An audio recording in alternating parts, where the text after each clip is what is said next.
Hasta la prensa española reconoce y argumenta que el dólar no tiene remedio y que su final como moneda universal es prácticamente un hecho, tal y como lo han venido advirtiendo muchos analistas, economistas y expertos. En este sentido, es un artículo escrito por el periodista español Rafael Poch de Feliu. Este destaca las razones por las cuales los propios estadounidenses han cavado la propia tumba al dólar, entre ellas las medidas coercitivas y de presión hacia muchos países. Igualmente, todo lo que tiene que ver con la capacidad del gobierno de la potencia del norte para bloquear pagos, congelar activos y practicar confiscaciones en cualquier momento sin importar los daños y consecuencias, lo que explica la gran posibilidad de que los mercados globales busquen otras monedas. Según el articulista en su relato denominado El suicidio del dólar, enfoca su argumento en que la potencia del norte ha venido utilizando esa posición de poder para ordenar el mundo a su gusto e interés y además poder disponer, en un momento dado, de dichos activos y dinero confiscado a su antojo. Al respecto, el periodista expresa que tanto Irán como Afganistán también sufrieron en su momento por esta situación, y los 9.000 millones de fondos de Afganistán que impedirían la catástrofe humana y el hambre que está teniendo lugar allá, también fueron confiscados por Biden como cruel represalia por la espantada militar occidental forzada por los talibanes. Indica la prensa española que la historia más reciente de la debacle del dólar comenzó el pasado 26 de febrero de este año, cuando Biden decide hacer la última confiscación de reservas a un país por el orden de los 300.000 millones de dólares, sin consultar ni a la Reserva Federal ni mucho menos al Banco Central Europeo. Esta práctica, que se ha repetido en varias naciones, ha hecho que muchos observadores estimen que la medida será autodestructiva para la hegemonía global del dólar, sobre la que reposa la estabilidad de la deficitaria y monumental endeudada economía estadounidense. Esta arbitrariedad tiene su origen cuando el dólar pasa a regir como moneda de referencia mundial. Recordemos que fue en 1971 cuando la potencia del norte abandonó el patrón oro en la convertibilidad del dólar. El sistema de Bretton Woods y los bancos centrales organizaron sus reservas en dólares en lugar de oro. Al respecto, algunos gobiernos compraban bonos del Tesoro y financiaban los déficits presupuestarios y de la balanza de pagos de ese país del norte. A esto hay que agregar que el comercio del petróleo en dólares añadía poderío al dólar como indiscutida moneda global de referencia.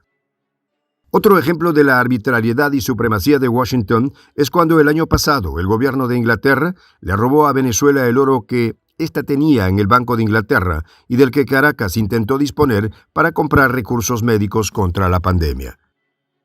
Lo que significa, a todas luces, es que si un país tiene sus reservas depositadas en dólares y a Washington no le agrada sus relaciones con países adversarios, entonces corre el riesgo de que las confisque o retenga. Solo estos 2 últimos años la potencia del norte ha retenido 500.000 millones de dólares.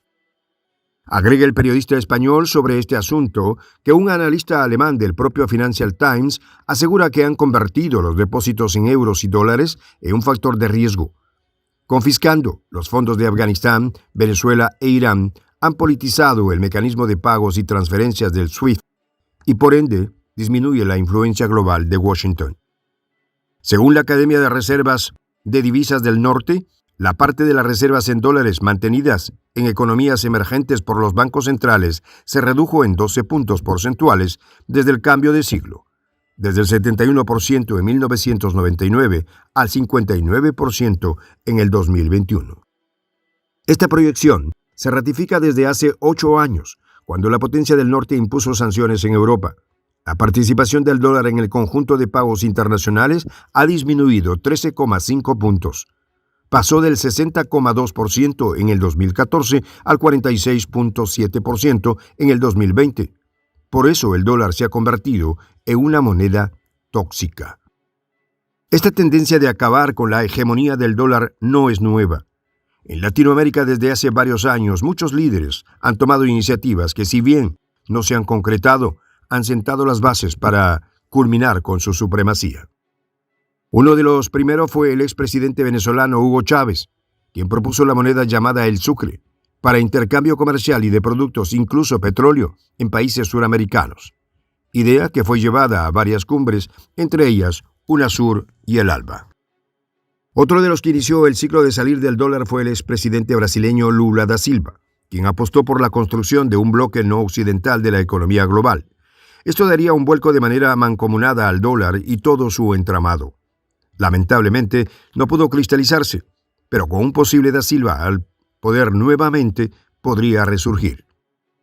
Una propuesta que está abriendo paso muy en serio es la del sistema euroasiático, que se basará en una nueva moneda internacional, y muy probablemente con el yuan como referencia, que se calculará con un índice de las monedas nacionales de los países participantes, así como los precios de las materias primas.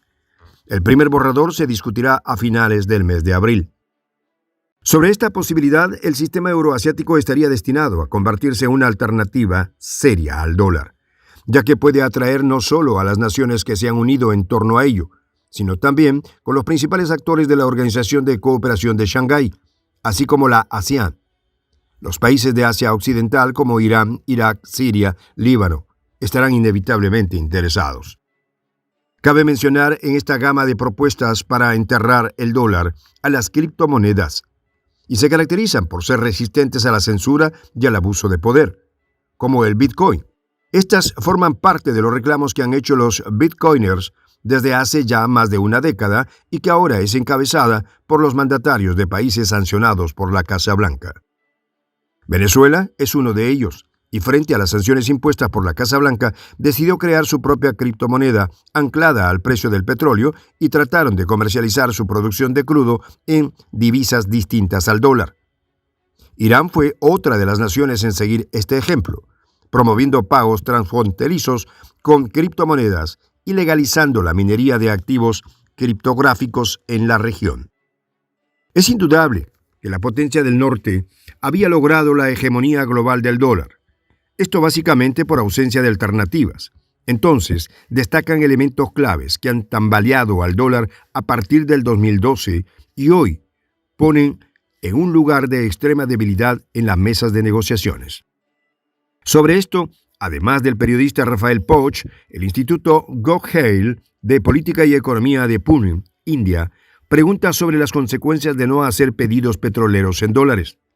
Y es que el dominio global del dólar se basa en que los saudíes honren su pacto del petrodólar. Pero los saudíes ahora están listos para permitir que China pague en yuanes. Es casi un hecho entonces que Arabia Saudí comercie con China en yuanes el pago de su petróleo. El 25% del petróleo saudí va a China.